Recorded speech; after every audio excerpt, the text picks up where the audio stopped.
satuan berat baku. Di sini ada kilogram, hektogram, dekagram, gram, desigram, sentigram, dan miligram.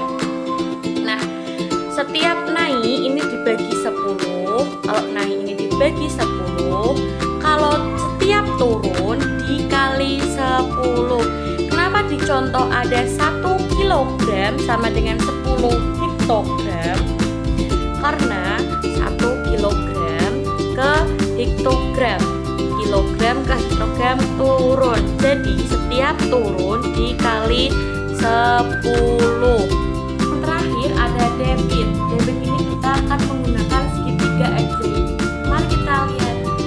Nah, yang terakhir ada debit menggunakan segitiga ajaib. Ketika kita ingin mencari volume, maka rumusnya kita tutupin volumenya.